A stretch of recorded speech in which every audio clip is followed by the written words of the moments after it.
The Atlantic was the color of hammered pewter at 7:47 in the morning. The kind of morning that doesn't apologize for itself. Cold light off the water, marble floors catching it and throwing it back. A lobby built from nothing, from debt and grief, and one woman's refusal to let her father's name disappear into a development company's portfolio. She walked through the revolving door like she'd done it 400 times. She had. She wasn't watching the fountain. She should have been watching the fountain, because crouched near the water, back turned, yellow gloves, a scrub brush moving in slow, deliberate circles, was someone who shouldn't have been there, couldn't have been there. A man she'd spent 8 years learning to stop expecting. Her briefcase hit the marble.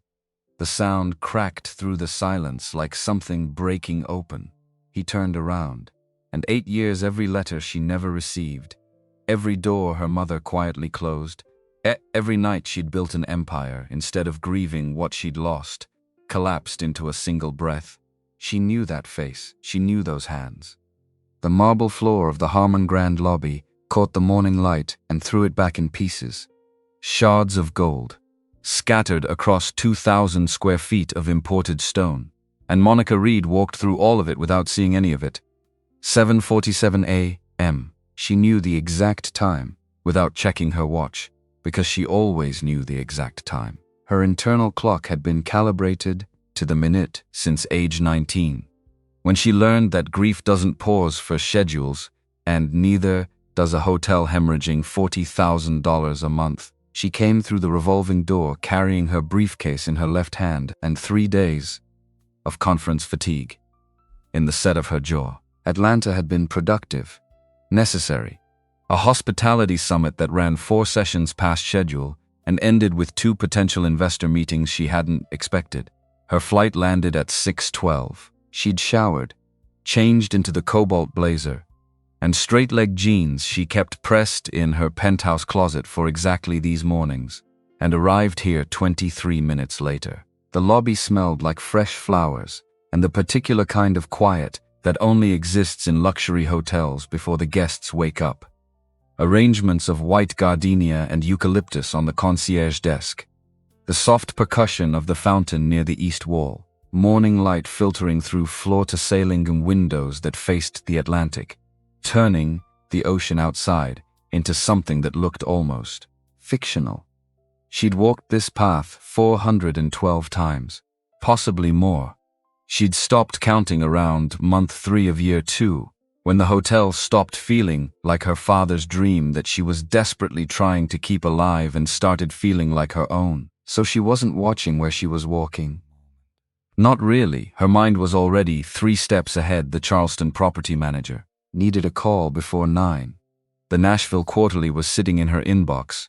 Raymond had flagged something about the governor's office and a potential booking conflict she hadn't had time to read yet. She was thinking about numbers, contingencies, the specific shape of a Tuesday morning problem.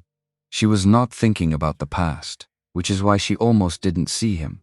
Almost. The man near the fountain was kneeling. Blue maintenance uniform, yellow rubber gloves, a scrub brush working the grout lines between marble tiles in slow, methodical circles.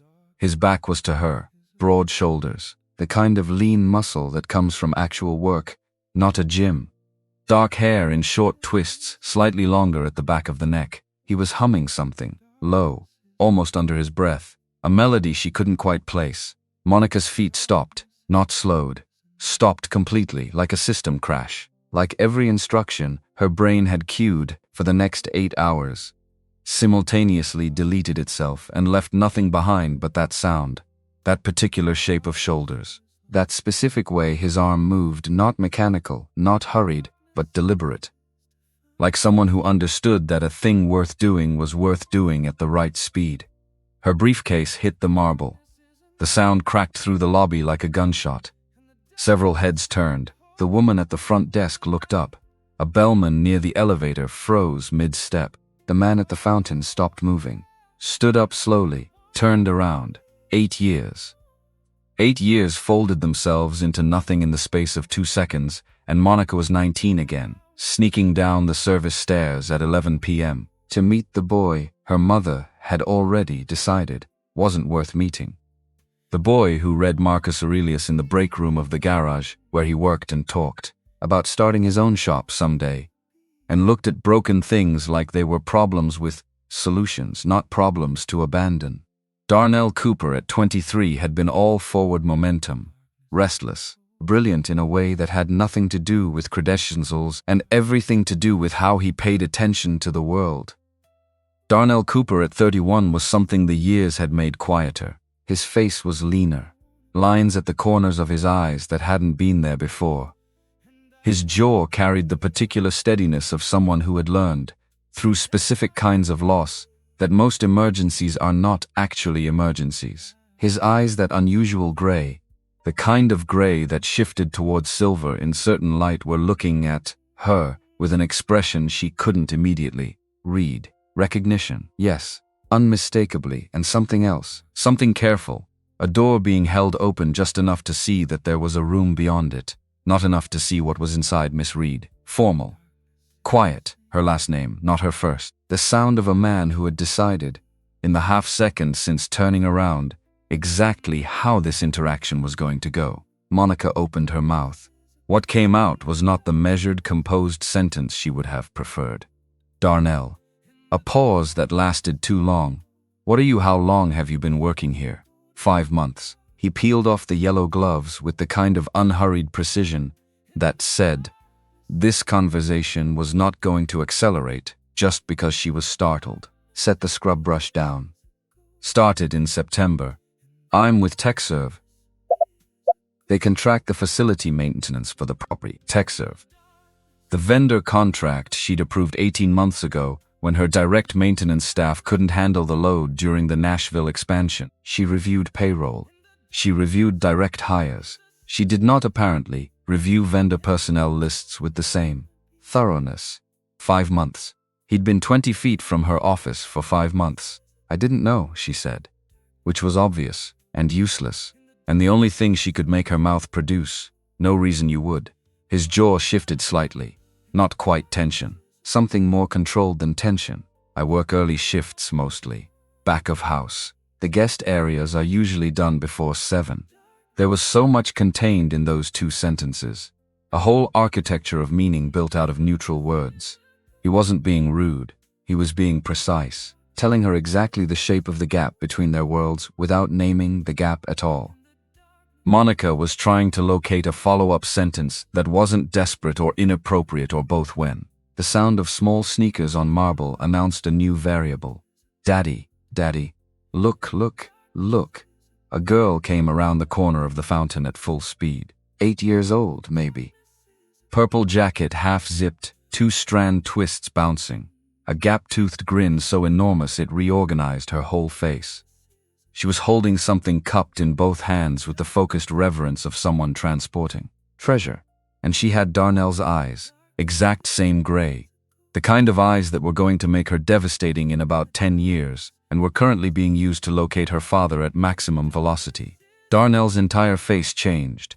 Not slowly, immediately, like a switch. The careful neutrality he'd been wearing since he turned around simply dissolved, and what replaced it was something warm and unguarded and completely different from the man who'd said Miss Reed in that formal voice 30 seconds ago.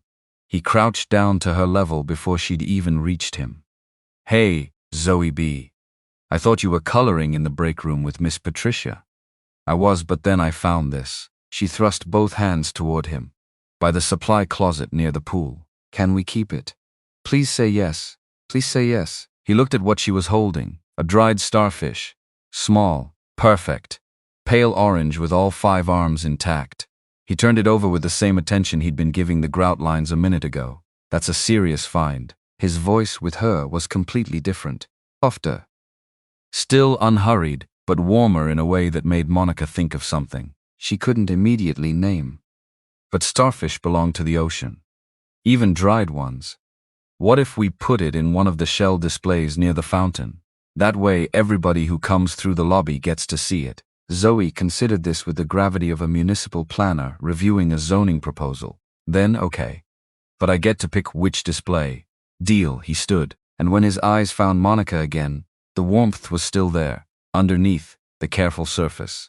Not gone, just managed. Zoe had already noticed her, because 8-year-olds notice everything and pretend to notice nothing. Or notice everything and announce it loudly, and this particular 8-year-old was clearly in the second category. You're really tall. Are you a model? Monica felt something loosen in her chest. Just slightly. No, sweetheart, I work here. Are you Daddy's boss? Zoe asked this with complete straightforwardness. The way children ask things that adults have spent considerable energy learning not to ask.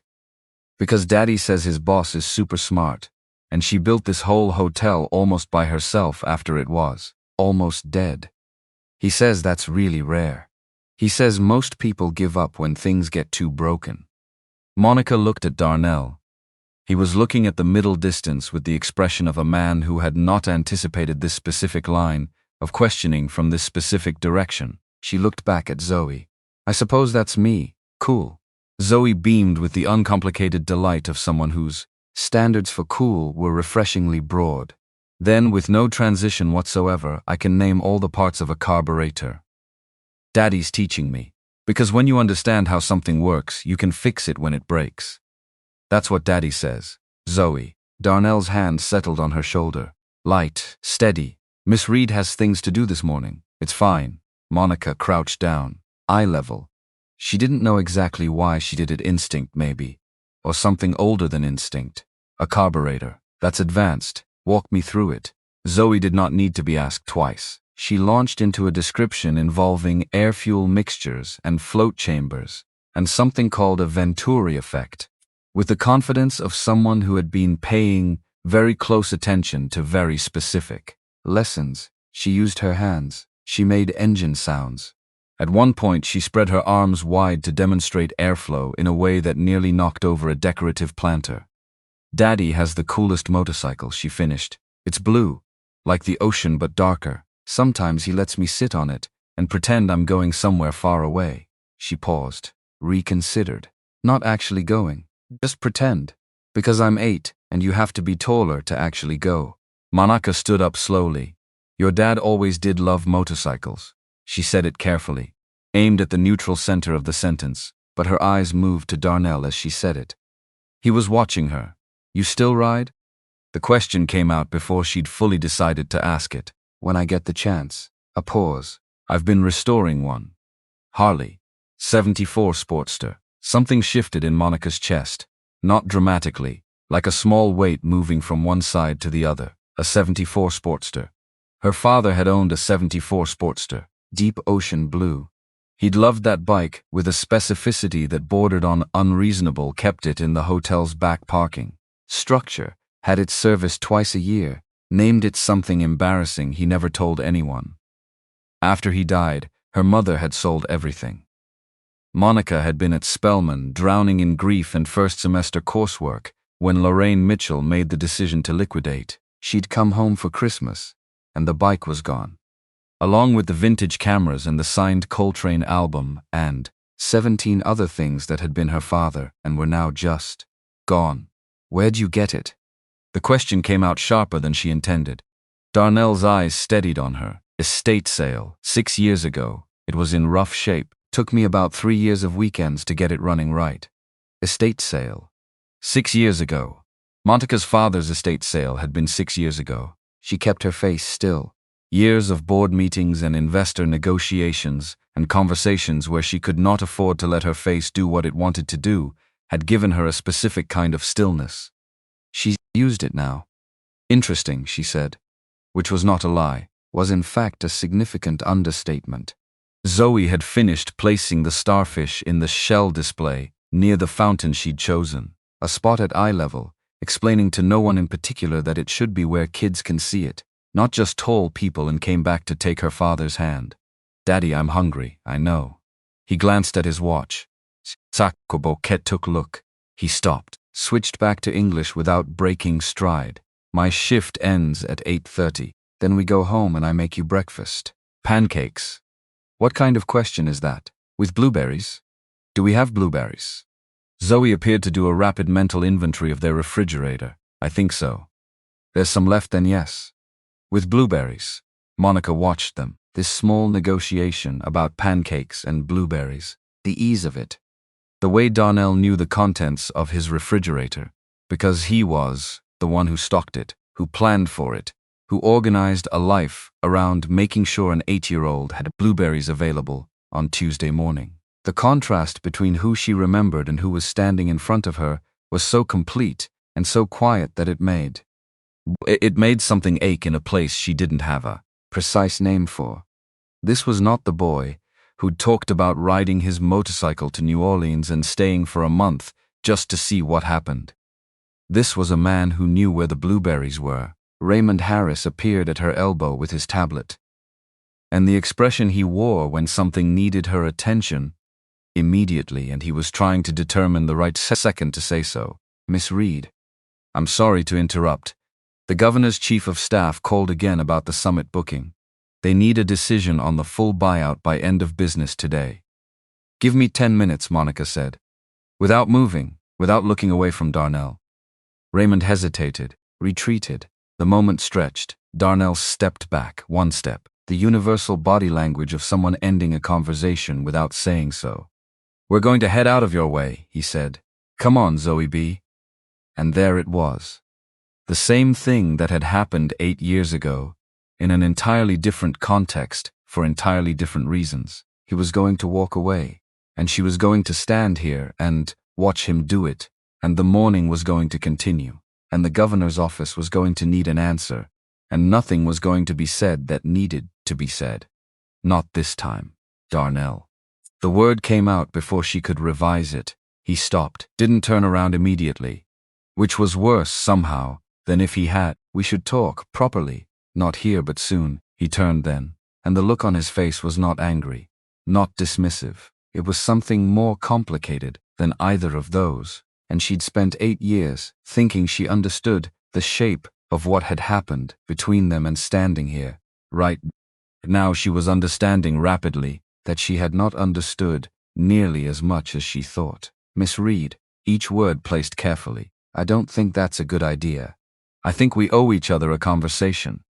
I think he paused. Something moved through his expression. Quick, gone. I think the past should stay where it is. You have your life. I have mine. His eyes moved to Zoe, who was examining a decorative shell display with the intensity of a gemologist. Some things are better left where they are. He walked away. Long strides, head up. The posture of someone who had not let the world make him smaller even when it had tried. Monica stood in the center of her lobby and watched him go. Zoe, at the last second, looked back over her shoulder and waved. Small hand, enormous gap-toothed smile. Monica raised her hand in return. And then they were gone around the corner, her father's shoes squeaking softly on the marble, and Monica was alone in the middle of a lobby she owned, and a silence she did not know what to do with.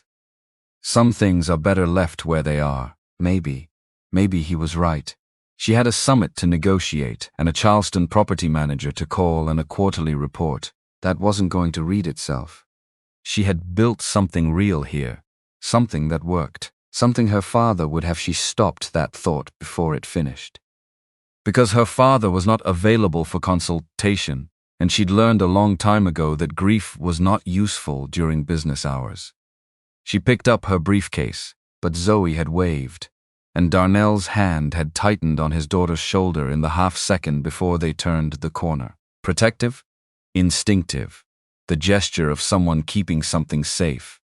Monica walked toward her office, past the fountain, past the shell display, where a small dried starfish now sat at exactly the right height for children to see it, past the morning light coming through the windows.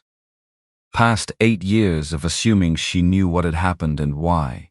She needed to make a call about a governor's summit. She also needed to know why a '74 Sportster from a Myrtle Beach estate sale was being restored by a man she had spent 8 years trying not to think about. One of these things was going to get her attention first.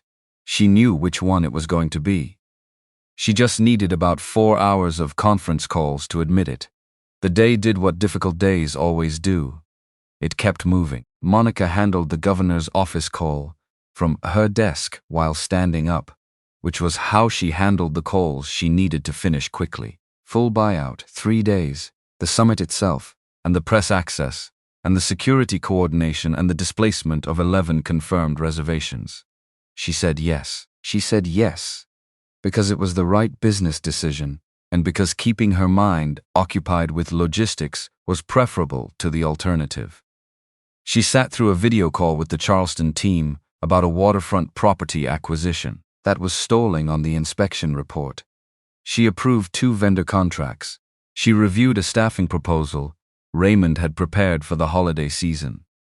She ate half a sandwich at her desk at 1:15 and forgot she was eating it. At 2:47, between calls, she opened the TechServe vendor portal on her second monitor. She told herself she was doing due diligence.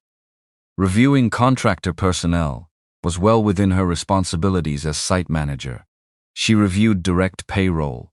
She should review vendor lists with the same thoroughness. This was a gap in her operational oversight that she was correcting. That was all this was. She typed in the name. Darnell Cooper, Facility Technician, TechServe Solutions, Site Assignment Harman Grand Myrtle Beach, SC, Start Date, 5 months ago.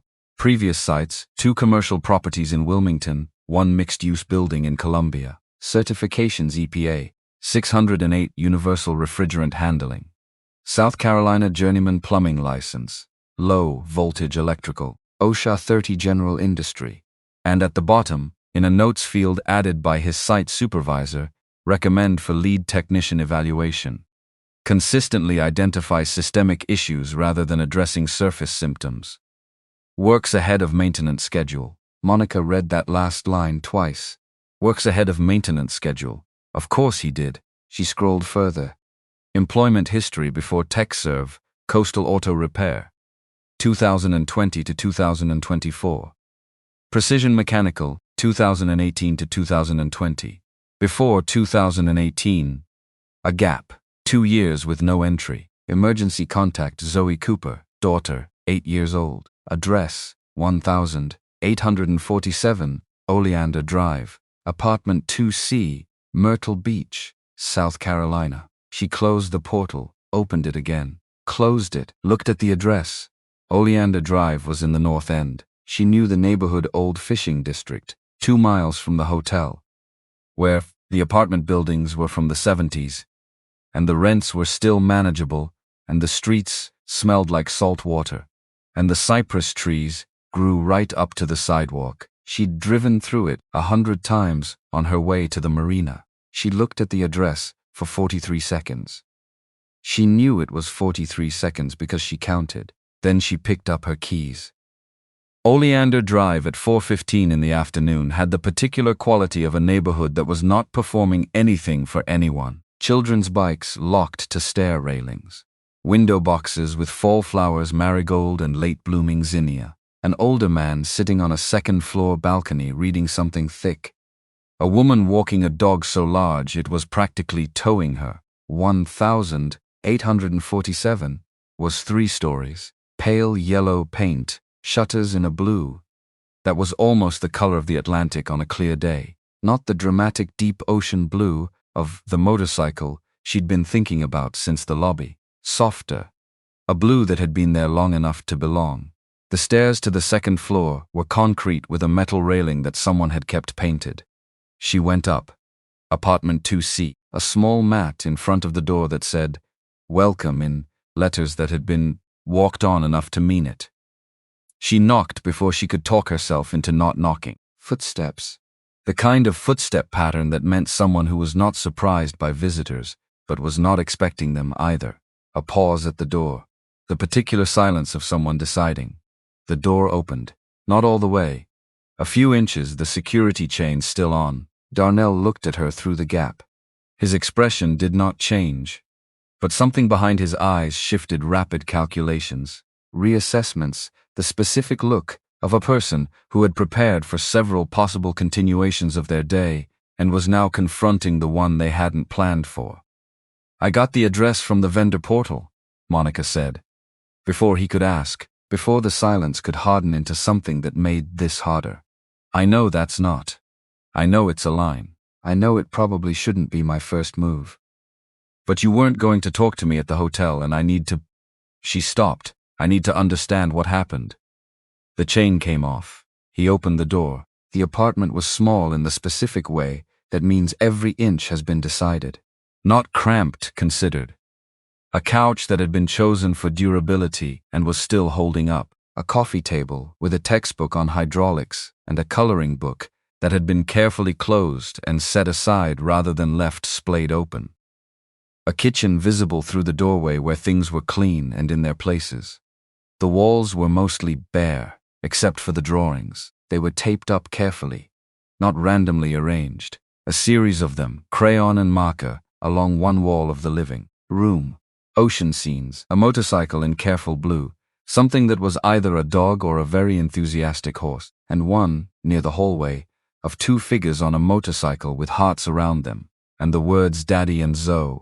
Go on adventures in the determined handwriting of a child who had recently learned cursive, and was not yet sure it was worth the effort. Through the half-open door, to the back room, Monica could see Zoe at a small desk, pencil moving, tongue pressed between her teeth in concentration, doing homework. Not performing doing homework, actually doing it, the way kids do when they don't know they're being watched. What caught Monica next was the corner. The far left corner of the living room, near the window that opened onto the fire. Escape. A workbench built from two sawhorses and a solid core door. Tools arranged on a pegboard with an attention to organization that matched the certifications in his personnel file. Everything had a place and everything was in it. Engine parts on a drop cloth, carefully labeled in masking tape and marker. A Chilton manual open to a section on primary drive systems. Oil cans with the caps replaced. Rags folded, and through the window the motorcycle. Even from here, even in the fading afternoon light through a second-floor window, it was extraordinary. She knew it the way you know a song you grew up hearing, even when someone's playing it in a different key. The profile, the chrome fenders, the particular angle of the handlebars, the deep particular blue that her father had called midnight water, when he first wrote it off the lot in 1989, and that she had thought about intermittently for 6 years since it disappeared. That's his bike. Not a question. Her voice came out quiet and she let it. My father's.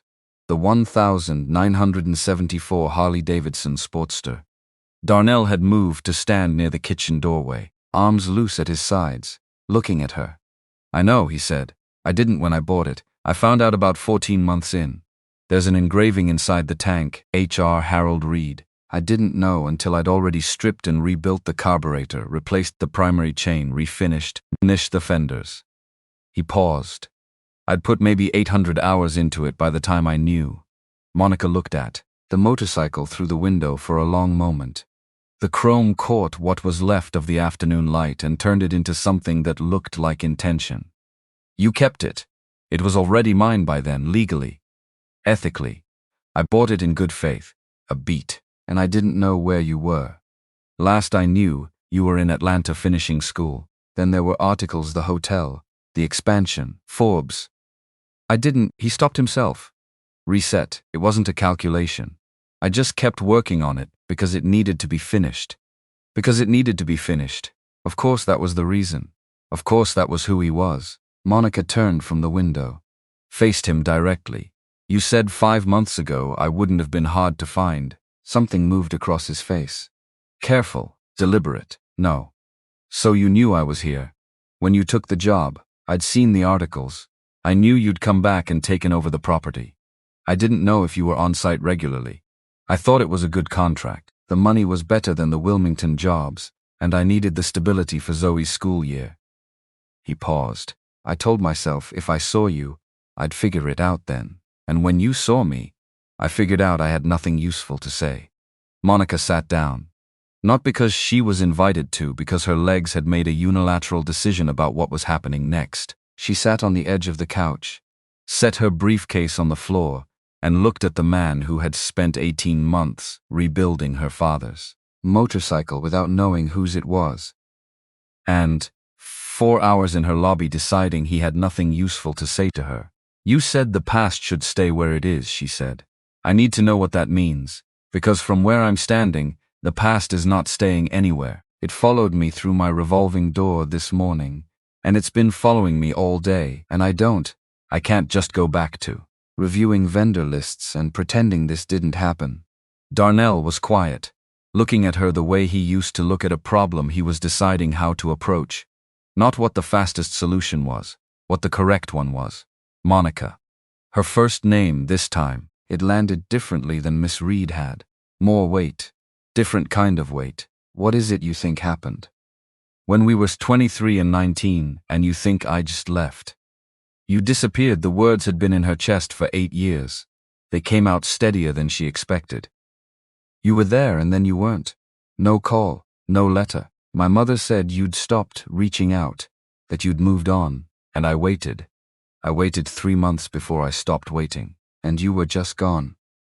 The silence that followed was not an empty silence. It was the kind that has things in it, heavy things that have been sitting in one place long enough to leave marks. Darnell crossed the room, pulled the wooden chair from Zoe's small dining table, and sat down across from her, elbows on knees. Close enough that there was no question this was a real conversation. I sent you 14 letters.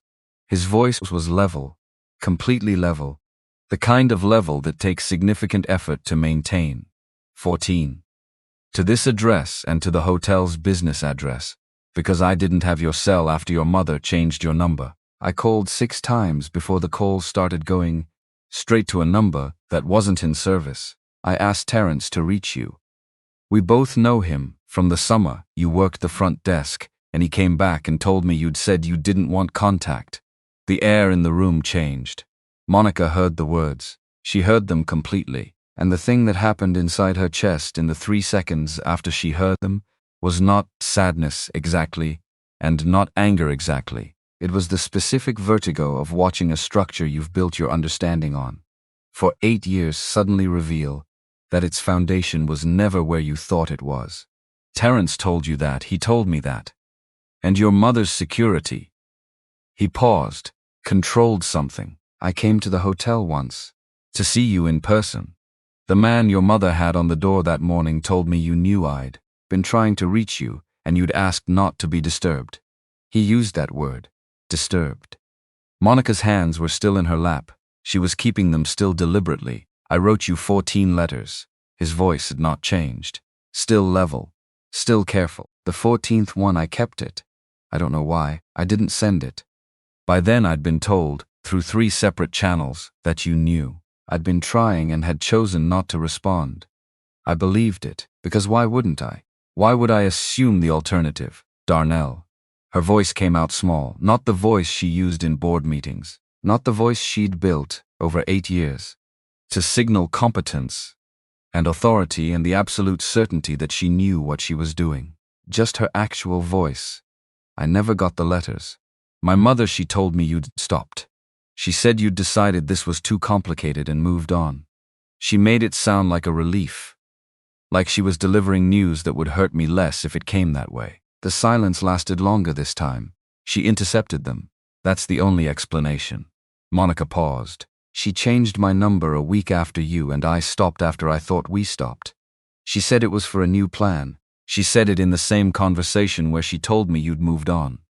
She paused. I was 19. I believed my mother. Darnell stood, not abruptly, just carefully, the way he did things.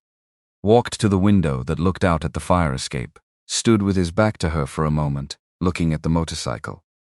I told you in those letters about my mother. He spoke to the window. She was sick.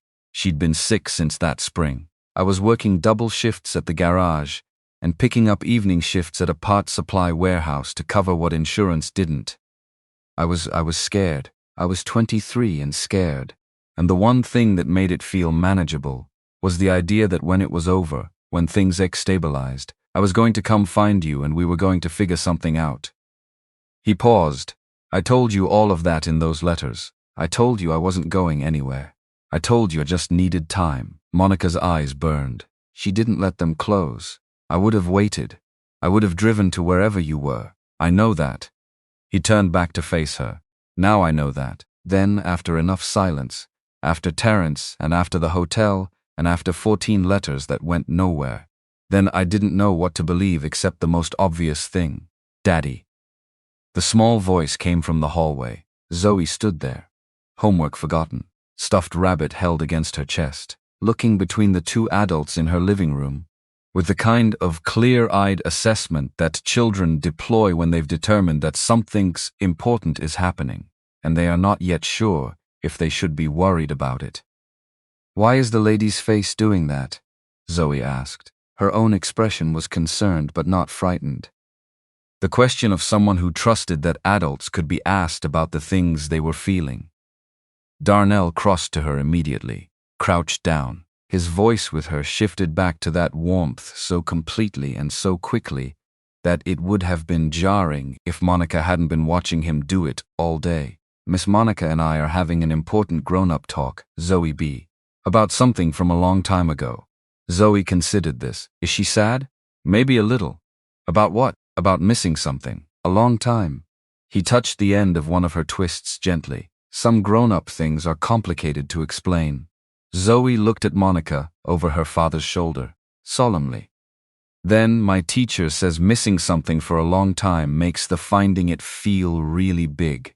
Like when I lost Rabbit for 2 weeks and then he was in the laundry basket." She held up the stuffed rabbit as evidence. "And I cried when I found him, even though it was a happy thing." Monica pressed her lips together very hard for exactly 1 second. "Your teacher sounds very smart." "She is.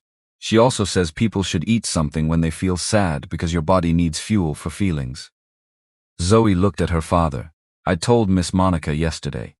She stopped, corrected herself. "I met her today. Daddy, can she stay for spaghetti?" "We have enough. You always make too much." "Zoe, we do. You always say you can't cook small." Darnell looked at Monica, and in the look was everything that was still unanswered. Between them, the years and the letters and the motorcycle, and the silence that had been built by other people's decisions, and both of them had been living inside without knowing. It was constructed, but underneath that look was something else. Something that had been there in the lobby this morning too, under the careful formality and the deliberate distance. Recognition.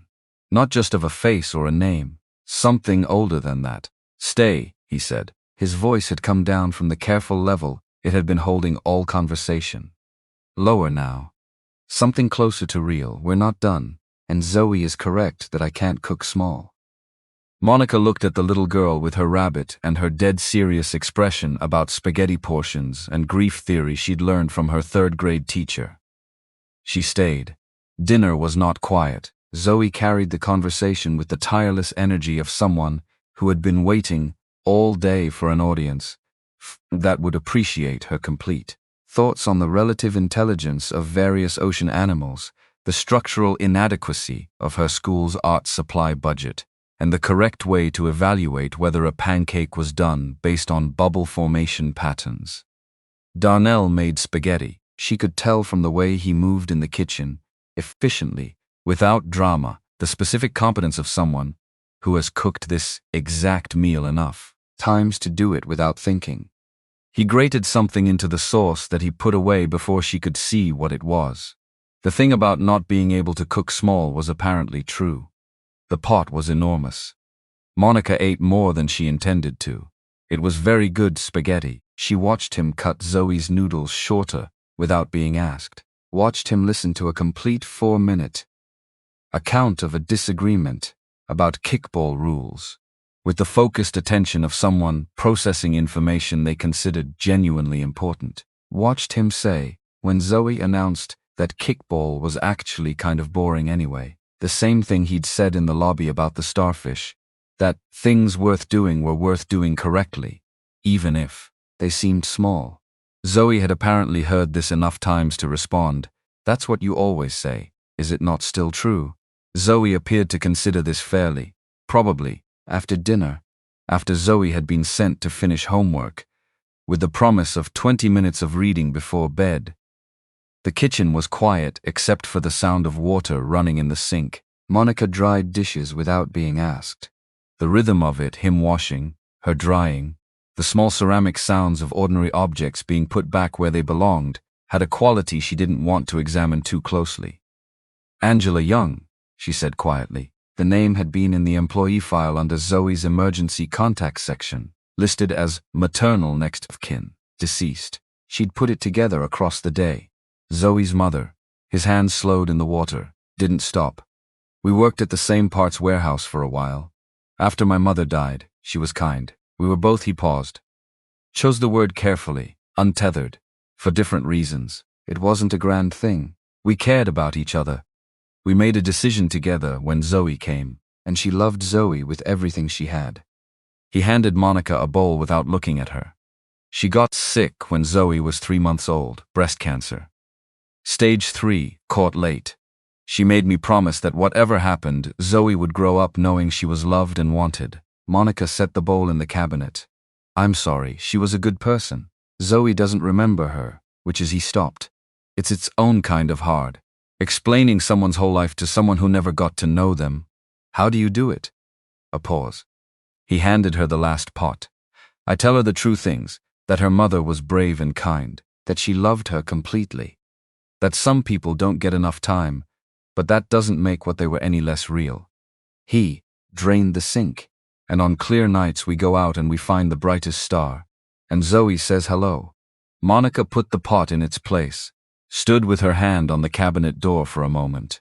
This was what she had not known, at 19, about who Darnell Cooper was becoming. This specific thing. This capacity to hold hard things, loss, grief, the impossible task of explaining death to a small child who trusted you completely and not become diminished by them. To find a way to make them into something that worked. Something that helped. She'd spent 8 years building an empire. He'd spent 8 years building a life. And she was only now, standing in his kitchen, with a dish towel in her hands, understanding the difference between those two things. The letters, she said. The 14th one. You said you kept it. He didn't answer immediately, dried his hands, hung the towel. I don't know why I kept it, he said finally. The other 13 I sent into nothing and eventually stopped thinking about. But the 14th I wrote, and then I didn't send it. I told myself it was, because I'd already accepted that you weren't responding. But maybe it was. He stopped. Maybe what? A long pause. Maybe it was the one I wrote when I stopped being angry and started being honest, and I didn't know what to do with honesty that had nowhere to go. Monica looked at him. 8 years of distance, a lobby floor, an estate sale, 14 letters into silence, one preserved for reasons neither of them could fully explain. I want to talk, she said. Not tonight. Tonight has been. It's been a lot. But soon. Properly. She picked up her briefcase from where she'd left it near the door, and Darnell, I need you to know that what my mother did I didn't know. I would never have, I know. He said it without hesitation, without performance. Just, I know, the kind of knowing that had been sitting somewhere quiet for a while, waiting for confirmation. I think I knew that eventually. It just took a long time to get to eventually. She nodded. Moved toward the door. Daddy, Zoe's voice from down the hall. I finished homework. Can you check the math problem about the fractions? I think I did it right, but the answer looks weird. 1 second, Zoe B. The maintenance office smelled like industrial solvent and old coffee and something metallic underneath both of those things. Not unpleasant, just honest. The way places smell when they're used for actual work rather than the performance of work. Monica had been in this room twice before. Once during the initial walkthrough when she'd taken over the property. Once when the HVAC on the 4th floor failed during an August heat wave and she'd come down to understand the problem rather than wait for Raymond's summary. Both times she'd registered it the way she registered most back-of-house spaces functionally. What was here? Whether it was adequate, whether it needed anything. She had not either time sat down. She sat now. On the metal folding chair, across from Darnell's workbench, her blazers over the back of it at 5:58 in the morning, with a coffee from the lobby she hadn't yet touched. He was already there when she arrived, standing at the workbench, reviewing what appeared to be a maintenance schedule on a clipboard, a pencil behind his ear. He'd looked up when she came in, moved to the second folding chair without ceremony, set the clipboard down. No preamble. No how did you sleep?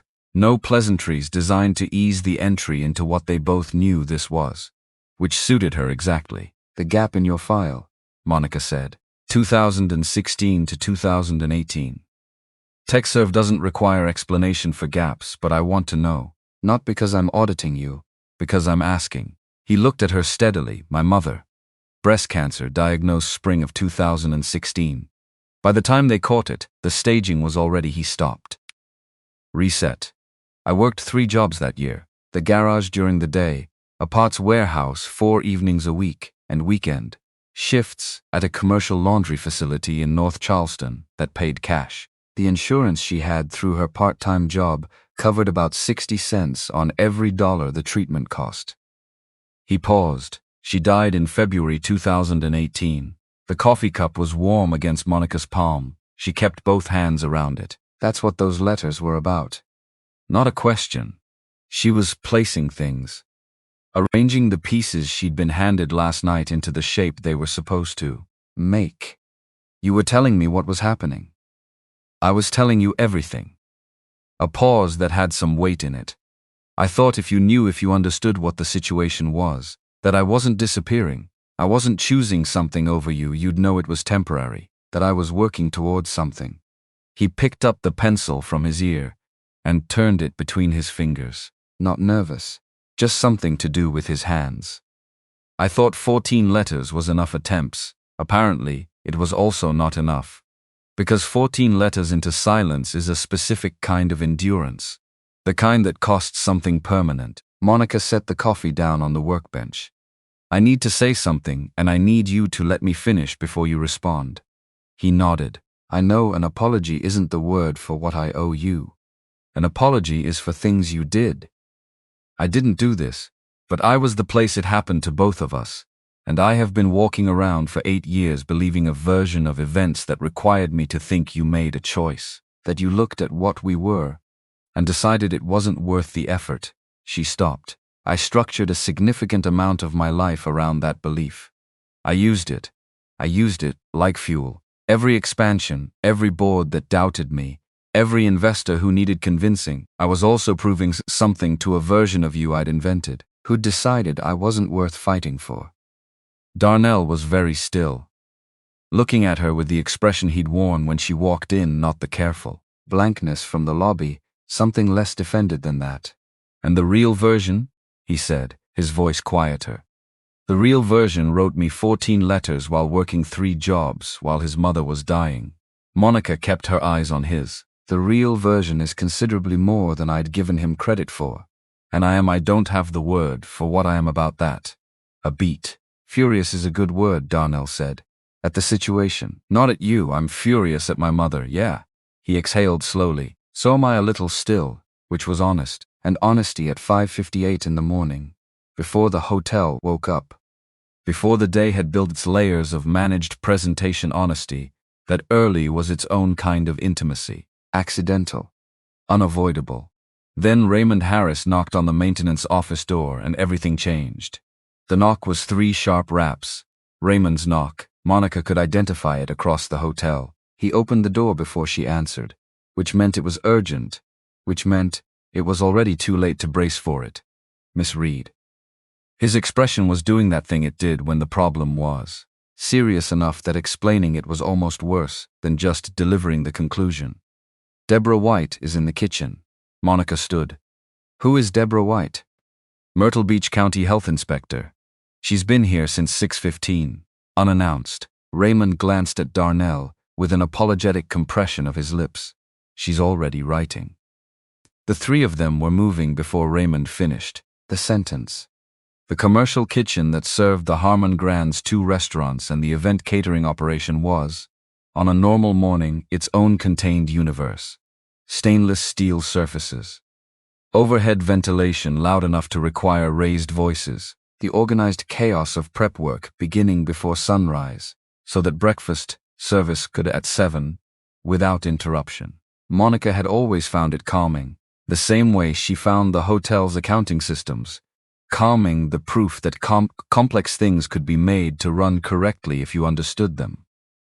This morning it did not look calming. Deborah White was 60-ish, with reading glasses pushed up on her forehead, and the specific kind of authority that comes from having watched 1,000 kitchens try to impress her and stopped being impressed somewhere around the 3rd year. She had a clipboard and a pen, and she was using both. The head chef, Marcus, not Raymond's Marcus. The Marcus who had run the kitchen since before Monica bought the property, and who considered himself its true sovereign, was standing at a respectful distance, with his arms crossed over his chest in the posture of a man determined not to appear as terrified as he was. Miss Reed. Deborah White looked up when Monica came in, not surprised, not impressed, professionally neutral in the way that suggested this was not her first call to the person whose name was on the door. I was going to request a meeting with you anyway. This saves a step. Walk me through it. Monica kept her voice level. Something about extreme problems had always had this effect on her. The larger the emergency, the quieter she became. Her staff found it either reassuring or deeply unnerving. She'd never entirely decided which. Deborah walked her through it. The walk-in cooler temperature logs showed irregular variance over a 6-week period, not a failure, not a single event, but a pattern of fluctuation that indicated something systemic was functioning incorrectly. A moisture pattern behind the wall, adjacent to the cold prep station, that had been visible long enough for the drywall to show early signs of softening potential pipe issue. Probable compression fitting failure or worse, a pressure relief valve on the hot water system that had gone past its recertification date by 4 months. She recited all of this the way people recite information they've committed to memory, without drama, which was somehow more alarming than drama would have been. You're looking at a Class 2 violation on the cold storage irregularity and a Class 3 on the moisture intrusion. If the pipe situation is what it appears to be, Deborah White said, the valve is a Class 2. Combined, I'm required to issue a formal citation. The follow-up inspection is scheduled for 72 hours from the time of this citation, which I'm writing now. She looked at Monica over her reading glasses. If the follow-up finds conditions unchanged or worsened, I'm required to recommend suspension of kitchen operating permits. All 3 service points. 3 service points. The 2 restaurants and the event catering operation. Together they generated 31% of the hotel's monthly revenue. A suspension, even a 48-hour suspension, during peak autumn season, would be Monica's brain was already running the numbers. It was not a pleasant calculation. She'd been looking at Deborah White throughout this recitation. In her peripheral vision, she was aware of Darnell. He had not said anything.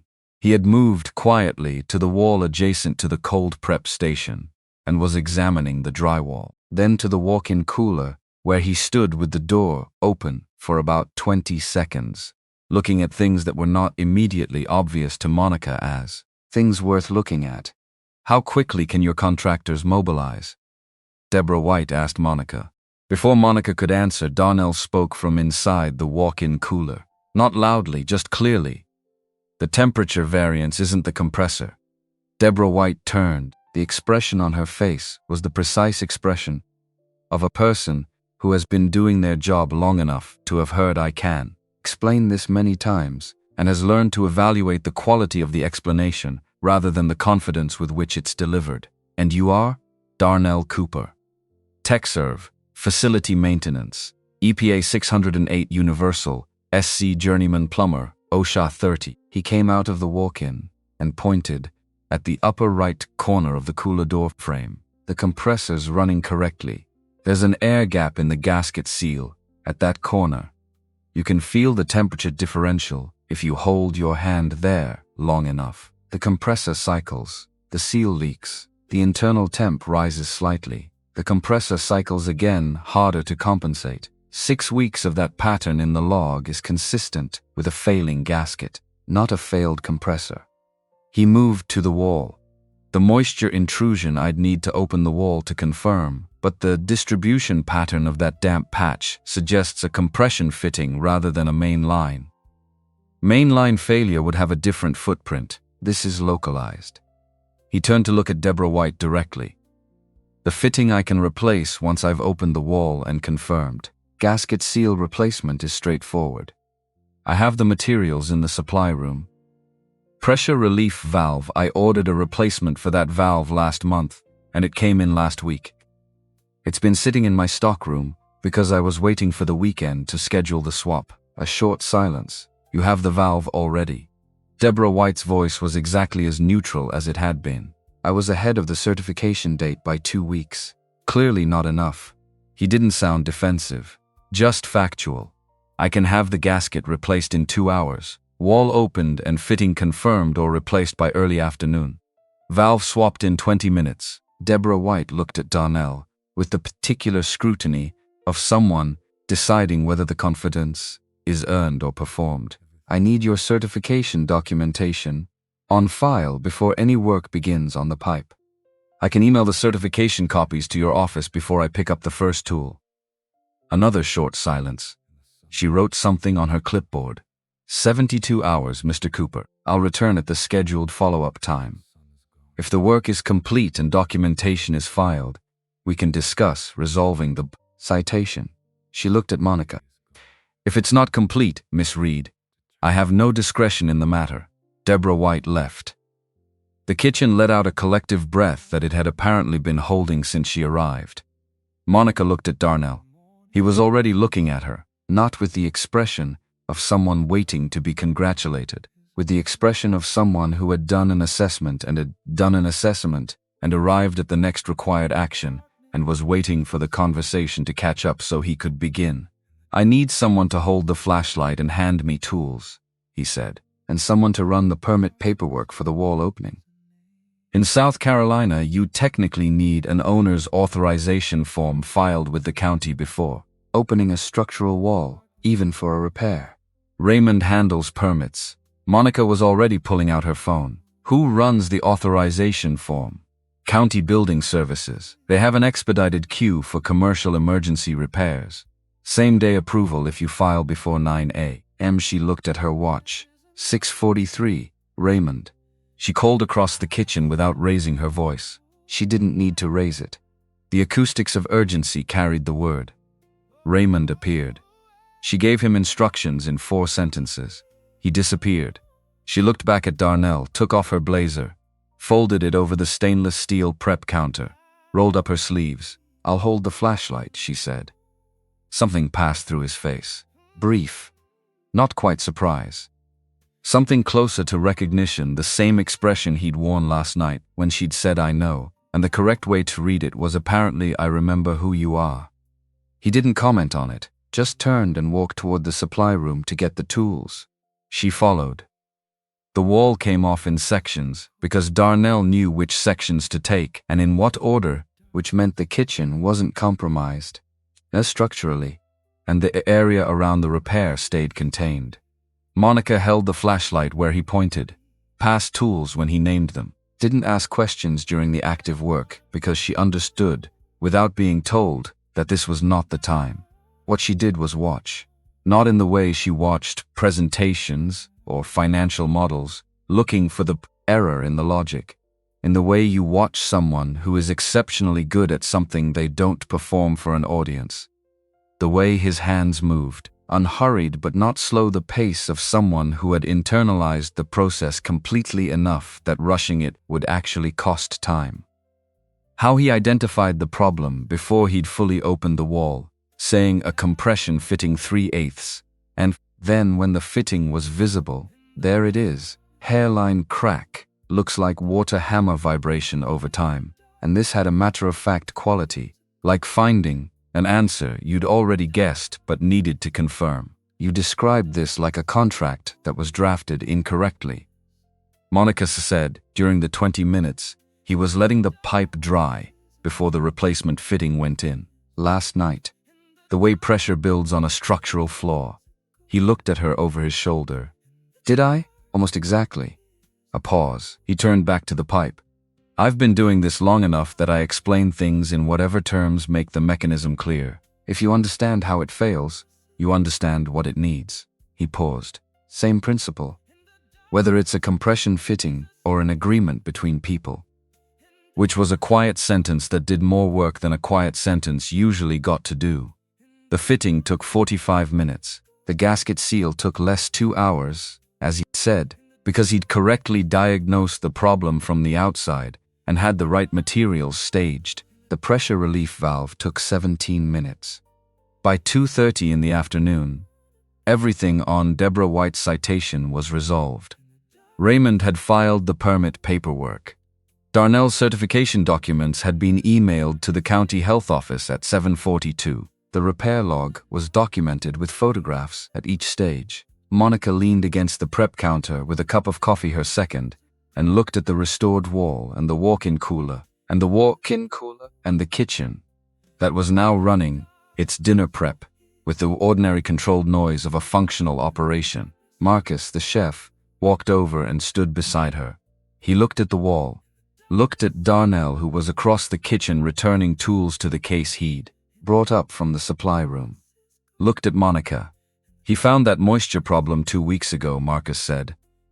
I thought he was just doing his walkthrough. He took photographs, documented it, sent a note to the TechServe supervisor recommending immediate pipe assessment. He paused. I didn't know he'd already filed the request until this morning. Monica looked at Darnell across the kitchen. He was closing the tool case, making a note in his repair log, completely unaware that he was being discussed or indifferent to it. Either was equally plausible. Works ahead of maintenance schedule, the TechServe supervisor had written. Yeah, she could see that. She left the kitchen at 3 o'clock with the intention of returning to her office and doing approximately 8 things that had accumulated while she spent the day in the kitchen with a flashlight and a folding chair and a compression fitting problem. She got as far as the elevator, stood there for a while with the button pressed, watching the floor numbers descend, and then walked past the elevator when it arrived. She went to the parking garage instead. Her car sat in it for approximately 4 minutes without starting it. Then she started it. Lorraine Mitchell lived in a house in North Myrtle Beach that she'd bought when Monica was 12, after Monica's father had turned the motel into something that could reasonably be called a hotel. A modest house, white siding, a covered porch with 2 chairs, a garden along the front path that she maintained, with the same consistent attention she gave to everything not passionate, not neglectful, adequate. Monica had a key. She did not use it. She knocked. Her mother answered in a cardigan and reading glasses, pushed up on her head, the same gesture as Deborah White. But Monica noticed, which was an observation she did not welcome, and looked at her daughter's face and understood immediately that this was not a casual visit. Come in, Lorraine Mitchell said, not warmly, not coldly, in the same neutral register she used for most things. The living room had not changed in 6 years. Same furniture, same arrangement. A framed photograph on the side table of Monica at her Spelman graduation that she had always registered as present without really looking at. She looked at it now. 19 years old, cap and gown, smiling the careful smile she'd learned by then to produce on request. She looked like someone performing happiness. Monica turned to face her mother. Didn't sit. Darnell Cooper has been working at the hotel for 5 months. A beat. Her mother's expression did not exactly change. It recalibrated. The specific recalibration of someone who knew a reckoning was coming and had perhaps been waiting for it to arrive. I know, Lorraine Mitchell said, which was not what Monica expected. Expected denial. Expected, what do you mean, or who told you that? Not I know. You knew. Raymond mentions personnel matters occasionally, and I read the TechServe vendor list when it was last updated. Her mother moved to the armchair near the window and sat, not agitated, composed in the way she was always composed. I assumed it would resolve itself.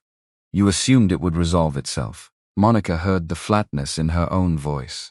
Like the letters resolved themselves. Like his phone calls resolved themselves. Like Terrence resolved itself. The name landed. Her mother's chin came up slightly, a small movement, but the kind that means something. I made a decision. Lorraine Mitchell's voice was exactly as steady as it always was, as if steadiness were a personal moral position she'd never compromised. You were 19. You had your father's hotel dying around you, a business degree to finish, a future that required every piece of your attention. He was He was the man I loved. Monica did not raise her voice. Did not need to. He was 23, and working 3 jobs to keep his mother alive, and writing me letters that you never let me read. He had nothing to offer you, Mama. The word came out quiet. Final. I need you to hear what I'm saying. Not what you decided it meant when I was 19 and you thought you could see the whole board. I am 27 years old. I run a $340 million property group. I make decisions about capital and risk and people every single day. She paused. You did not have the right to make that decision for me. Silence. Lorraine Mitchell was looking at her hands, which were folded in her lap with the practiced stillness of someone controlling a response that would cost her something to let out. Your father, she said finally. And something in the word, your father, was different from how she usually said it. Softer and more raw in exactly equal proportions. Your father had nothing when I met him. Nothing that anyone looking at him could see as valuable. Just intention. Just that particular kind of belief that he was going to build something. She stopped. Started again. And I loved him. Completely. And he built something extraordinary. And then he died and left me with a hotel that was 3 months from foreclosure and a 19-year-old girl who was the only thing in the world that still made sense. She looked up. Her eyes were steady, but the area around them was not. I could not watch you love someone the way I loved your father, and then survive what I survived. Monica stood with that for a moment, not because it changed what had been done. It didn't. Not because the explanation transformed the action into something acceptable. It didn't do that either, but because it made her mother human in a way that was harder to be angry at than the version she'd constructed on the drive over. A woman acting out of grief and terror who had dressed it up as practicality and called it protection. It wasn't yours to prevent, Monica said. Quieter now, but clear. Whatever you survived, I needed to be allowed to find my own version of it. Or not. But that was my thing to find. She picked up her bag. We're going to need to figure out how to be around each other after this. I'm not ending this. You're my mother. But I need you to understand that I'm not 19 anymore and there are decisions about my life that you don't get to make. Lorraine Mitchell was quiet for a moment. Then, she stopped. Rephrased. Is Zoe's mother in the picture? She died. About 2 years after Zoe was born. A longer silence. I'm sorry, her mother said, and it was impossible to tell exactly what all of that apology covered. But Monica thought it probably covered more than a thing. She left without slamming anything. The porch steps, the path through the garden, the car door. She sat in the car for 2 minutes and breathed. Then she drove back to the hotel, because the Nashville quarterly report was not going to wait for her emotional landscape to settle. And neither was the governor's summit logistics. And she had learned a long time ago that the best way to process the things you couldn't immediately resolve was to do something you could. She didn't go to sleep that night at a reasonable hour. She knew herself well enough to know that she wouldn't. She worked until 9:15. Filed 3 documents, made 1 call to Charleston, approved a vendor contract Raymond had flagged. Did everything on the Tuesday list that could be done on Tuesday. At 9:30, she was standing on her penthouse balcony, looking at the ocean. The Harman Grand had one of the better ocean views, on the Grand Strand. Her father had understood that the view was part of the product, and had positioned the building accordingly. At 9:30 the water was dark, and the lights from a container ship were visible on the horizon, slow and steady, going wherever container ships went. At 10:15 she picked up her keys. She told herself she was driving. She did not specifically tell herself where. Oleander Drive at 10:15 had the quality of a neighborhood that had been asleep for an hour. A few lit windows, the cypress trees still in the October air. 1847. The pale yellow building. Light in 1 window on the 2nd floor. Monica parked. Sat in the car for longer than was probably necessary. Then she got out, because she had sat in cars long enough today. She stood on the sidewalk and looked up at the lit window. The fire escape ran up the side of the building past it. On the 2nd floor landing of the fire escape, she could see it from the street. Someone was sitting. She said his name quietly. Not loud enough to be dramatic, just loud enough to be heard through open air. Darnell looked down from the fire escape landing. He had a file folder on his knee, reading in the faint ambient light from the window. He looked at her for a moment. Then he gathered the folder and came down the metal stairs to the first floor landing. Without a word, she climbed up. The fire escape landing was narrow. 2 people on it required a certain willingness to occupy shared space without making it a declaration. They both apparently had this willingness. They sat on the metal grating, with their backs against the wall of the building, and their legs stretched toward the railing and the street, 3 stories worth of perspective below them. The motorcycle was visible in the building's back lot from this angle. Even at night, even in bad light, the chrome caught something. You were driving at 10 p.m. on a Tuesday. I do that sometimes. No, you don't. He set the folder down. Yeah. I've been watching how you move through that hotel. For 5 months. You don't wander. You have a reason for where you are. Which was true. Which was annoying in the specific way that accurate observations about yourself are annoying. I talked to my mother today. A pause. How was it? She told me something I didn't expect. Monica looked at the street. A car passed slow. She was trying to protect me from repeating her experience. She loved my father and lost him, and she stopped. It doesn't make it right. I want to be clear, I am not presenting it as right. But it was human. Yeah. Darnell's voice was quiet. Most of the things that hurt us are. They sat in that for a moment. Can I ask you something? Monica said. You can ask. The 2 years. 2016 to 2018. When your mother was sick and you were working 3 jobs. What kept you moving? He didn't answer immediately. This was something she'd relearned about him in 2 days. He didn't fill silence out of discomfort. He used it. Zoe wasn't born yet, he said finally. So it wasn't that. It wasn't you either. By then, by 2017, I'd accepted that the silence was an answer. He paused. It was my mother, mostly. She had this quality: she'd worked hard her whole life at things that nobody applauded, and she'd done it like it was just the way things were. Not martyrdom, not performance. Just work was what you did when you had something worth working for. He was quiet for a moment.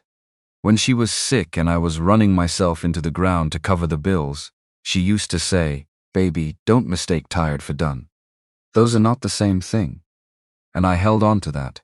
I still hold on to that. Don't mistake tired for done. Monica turned that over. It had the quality of a true thing. The kind that arrives in plain words and lands like weight. You've been tired for a long time, she said. Yes. But not done, no. He looked at her. The gray of his eyes in the nightlight. Not done. A moment where the only sound was the October breeze off the water and a distant engine somewhere on the boulevard. Then she said what she'd actually come to say, because she hadn't driven to Oleander Drive at 10:15 on a Tuesday night. To sit on a fire escape and not say the thing she'd been working towards since the lobby yesterday morning. I want to offer you the lead facility engineering position. Formally, full-time Harman Grand direct payroll. It's been a gap in our structure. TechServe works for routine operations, but we need someone senior on site with the authority and the credentials to handle what you handled today before an inspector arrives and not after. She paused. That's the professional case. It's the correct professional case, and I would make it whether we had any history or not. Another pause. Smaller. But I need you to know that I'm not standing here thinking about you as an employee. I'm thinking about you as... She stopped, landed it cleanly. As someone I've been thinking about for 8 years, and would like to stop pretending I haven't. Darnell was quiet for a long time. Not the quiet of someone who didn't know what they wanted to say. The quiet of someone who knew exactly what they wanted to say and was deciding whether to say all of it. Monica.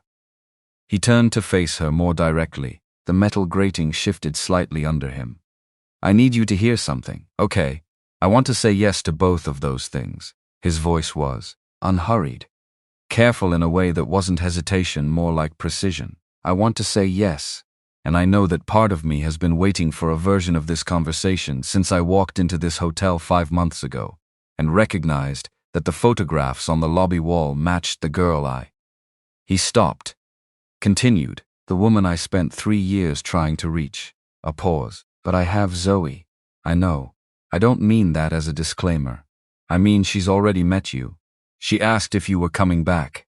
She asked me at bedtime if I thought you were nice. He let that sit for a second. She's 8, she's already... He didn't finish that sentence. Didn't need to.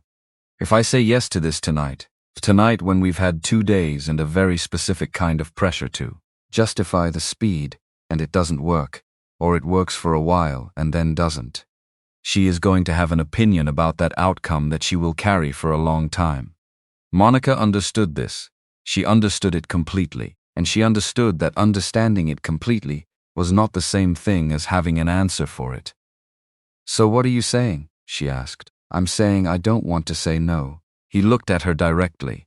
I'm saying I need something in the middle, which is... He paused. Don't do this because you've spent 2 days in the emotional equivalent of a hurricane and everything is more vivid when you're in it than it is after. Don't do this because you feel responsible for what your mother did. Another pause, the careful kind.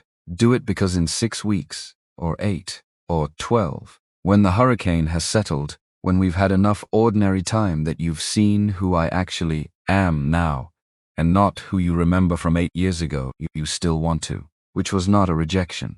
She understood this clearly. It was, in fact, the most considered thing anyone had said to her in years. And the job offer? She asked. The job offer. He paused. Ask me again in a month, after the rest of it is figured out. I don't want to be in a position where I can't tell whether I took the job because I was qualified or because of something else. That ambiguity would eat at me. He paused again. I need to be able to look at that offer and know it's clean. Monica looked at him. 8 years. 14 letters. A motorcycle he'd spent 3 years restoring without knowing whose it was. And now this, the specific kind of integrity that requires you to slow down when the thing you want is right in front of you. Because the way you get there matters as much as getting there. Okay, she said. Okay, which part? All of it. A pause. Both parts. He exhaled. Not with relief exactly. With something that had been held carefully and could now be held a little less carefully. Below them, the motorcycle sat in the lot, chrome steady in the dark. There's something I should tell you, Darnell said. His voice had shifted slightly. Something beneath the carefulness. About the 14th letter, the one I didn't send. Monica turned to him. I still have it, he said it plainly. I told you I kept it. What I didn't tell you is that it's in the tool case. The old one, bottom under the calibration kit. He paused. I've moved that case through 3 apartments and 2 storage units over 6 years. I've known it was there every time I picked that case up. He looked at the motorcycle. I think I was keeping it the same way I kept the bike. Not because I planned to use it. Just because some things don't let you throw them out. Monica was quiet for a moment. Did you tell Zoe that? No, but she knows about the letter. A pause. She found it 2 days ago, while I was doing the inventory on the old tool case. She didn't read it. She said the handwriting was too messy. He almost smiled. Almost. But she saw your name on it. I told her it was something from before she was born. She filed that away in the category of grown-up things and moved on. Because there's 8, and 8-year-olds file things away and retrieve them at unpredictable times. And Monica had the sudden absolute certainty that this was not the last they would hear about the letter from the 8-year-old in question. I'd like to read it, Monica said. When you're ready for that. I'm not sure I'll ever be what ready looks like for that. He paused. But I'll let you know when I'm close. She stayed on the fire escape for another 40 minutes. They talked about things that were not the letter, and not the job offer, and not the 14 years of accumulated weight. They talked about Zoe's ongoing conviction. That compression fittings and ocean animals were both equally interesting topics of conversation. They talked about the Nashville expansion and a seismic retrofit problem Monica was trying to solve at the Charleston property. They talked about the logistics of the governor's summit, and Darnell made 2 observations about security egress and event flow that were genuinely useful. It was ordinary, startlingly ordinary, given everything that surrounded it. When she climbed down at 11:50, she stood on the sidewalk and looked up at him on the landing. 12 weeks, she said. He tilted his head slightly. You said 6, 8, 12. I'm picking 12. I want to do this right. A pause. He looked at her from the fire escape in the dark, in a way that she understood was him deciding whether she meant it. She meant it. Okay, he said. 12 weeks. She drove back to the penthouse under a sky that had gone fully dark and full of stars. The container ship on the horizon was gone. The ocean was just the ocean. She parked in the hotel garage and sat for exactly 30 seconds. She was thinking about a letter at the bottom of a tool case that had traveled through 3 apartments and 2 storage units. About a motorcycle that had waited in a stranger's hands for 6 years to be made whole. About a man who'd said, "Don't mistake tired for done," and carried it like a belief rather than a phrase.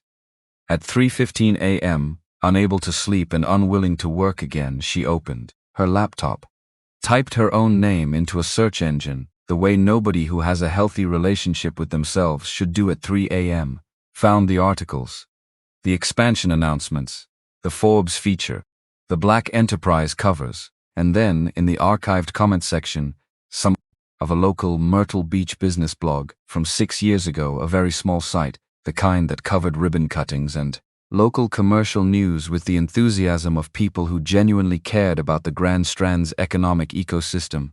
She found an article about a 21-year-old who had just secured an SBA loan and a network of HBCU alumni investors to buy out her mother's stake and take over a hotel that everyone agreed was too broken to save. The comment section had 4 entries.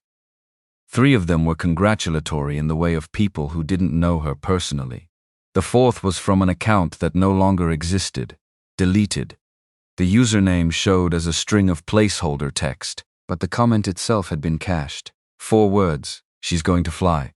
Monica read it 3 times. Then she saved the page, not because she knew it was him. She didn't know. She couldn't know. But she saved it anyway. The same way certain things get saved not because you plan to use them, just because some things don't let you throw them out. Monica opened the door. The night outside was warm.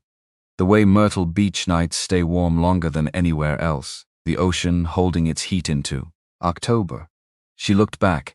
He was standing near the hallway, waiting to go check the fractions problem, looking at her with an expression she still couldn't fully read. Maybe didn't need to yet. "The motorcycle," she said. "When this is," she didn't know how to finish that sentence. "At some point. I'd like to see it up close." Something shifted in his face, almost imperceptible. Not quite a smile, something that would become one given time. "It'll be here," he said. She went down the stairs and out into the evening, and as she walked to her car, she was thinking about a letter that had never been sent and a motorcycle that had spent 6 years waiting to be made whole, and a little girl who cried happy tears when she found what she'd thought was gone forever. And she was thinking that some things didn't stay in the past, no matter how carefully you put them there. They waited, patient as chrome, until you were finally ready to look. 12 weeks is a long time when you're paying attention, and Monica paid attention to everything. That had always been true, the capacity to notice, to catalog, to file things in the correct order. It was how she'd read a dying hotel's financial structure at 21, and found the 3 levers that would either save it or confirm it was already gone. It was how she'd sat through 47 investor meetings in 2 years and understood, usually within the first 8 minutes, whether the person across the table was going to be useful or decorative. Attention was her primary instrument. She'd built an empire with it. What she had not done, in the 8 years of building, was turn it toward anything personal with any real consistency. Because personal things required a different quality of attention. Slower. Less strategic. The kind that doesn't optimize, just observes. So she observed. Saturday mornings, she arrived at Oleander Drive at 8, sometimes with pastries from the bakery on Kings Highway, the one that had been there since before she was born, and made sweet potato hand pies that Zoe had declared on the first occasion the best food she had ever eaten in her entire life, which was a large claim from someone whose father made exceptional spaghetti, sometimes without anything, just herself and the morning. Darnell was always already up, always already in motion, coffee made, Zoe's breakfast either done or in progress, the apartment organized with the quiet efficiency of someone who had built a functional life from limited square footage through sheer intentionality. She watched how he moved in those mornings, not performed ease, actual ease. The kind that comes from knowing exactly what your life requires of you and having made peace with all of it. Tuesday evenings, she picked up Zoe from the after-school program at Myrtle Beach Intermediate and brought her to the hotel. The hotel, Zoe had decided after the third visit, was the most interesting place she had ever been, primarily because it contained so many different systems operating simultaneously. And Zoe was constitutionally incapable of being in the presence of an interesting system without wanting to understand how it worked. She asked Raymond Harris, on week 4, whether the hotel had its own water recirculation system or relied on municipal supply.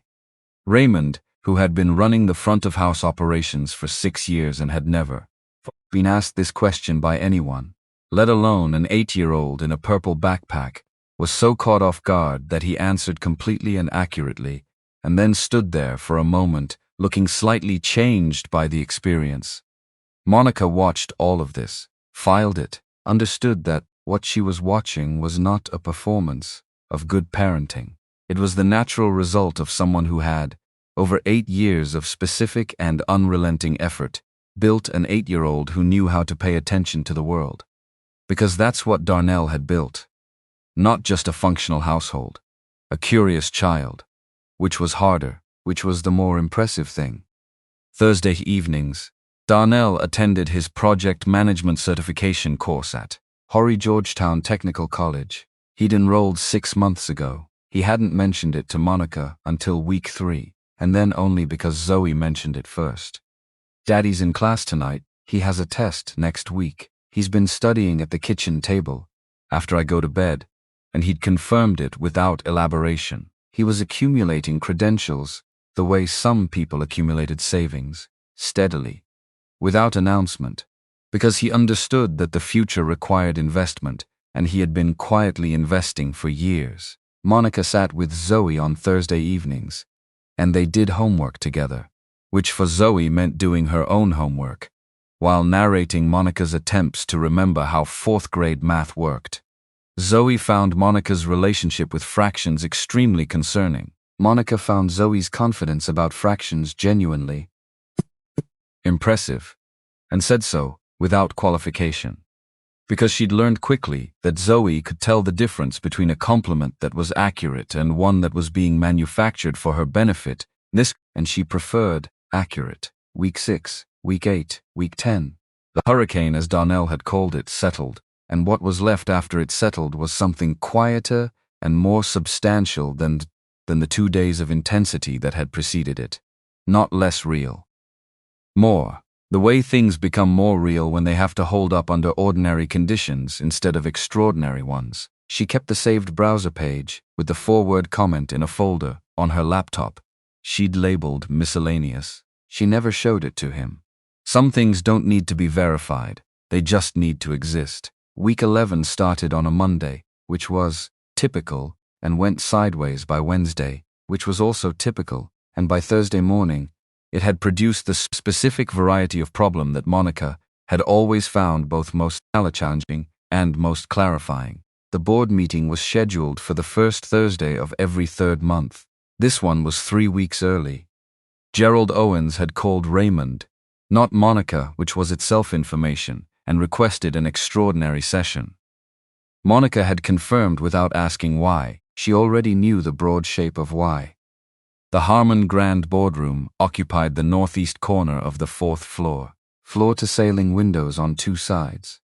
A table long enough that the people at the far end occasionally seemed to be in a different climate zone. 9 board members, of whom Monica interacted with 4 regularly, 2 occasionally, and 3 primarily through quarterly reports and the expressions on their faces when she walked into rooms.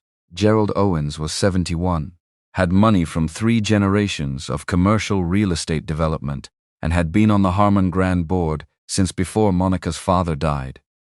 He'd voted to approve her SBA loan package. He'd also, in the intervening years, voted against 7 of her expansion proposals, before eventually supporting 6 of them, and never acknowledging that he'd been wrong about any of them. He was not a bad man. He was a man shaped by specific decades and specific assumptions that had served him well enough that he'd never had strong reason to revise them. He opened the meeting by thanking everyone for attending on short notice, which Monica noted was a rhetorical move designed to establish collegiality before delivering something that would require it. He said there had been concerns raised.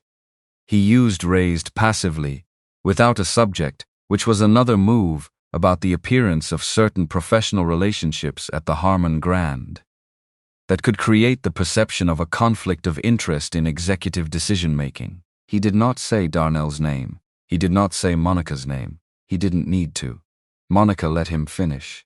Let the silence after he finished do its work. Then she opened the file she'd brought and slid copies down both sides of the table with the practiced efficiency of someone who had learned that the most powerful rebuttal is the one that arrives.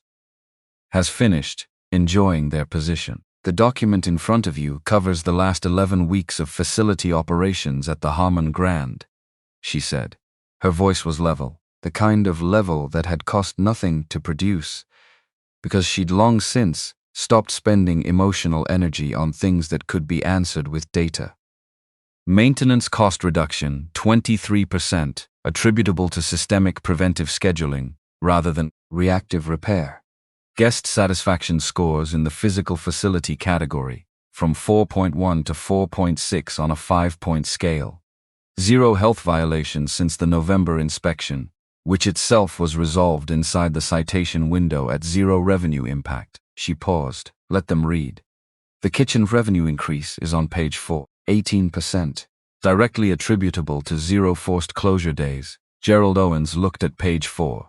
The boardroom was quiet. These results, Monica continued, are the product of competent facility management by a credentialed professional who has been doing his job with a level of systemic rigor that we have not previously had on this property.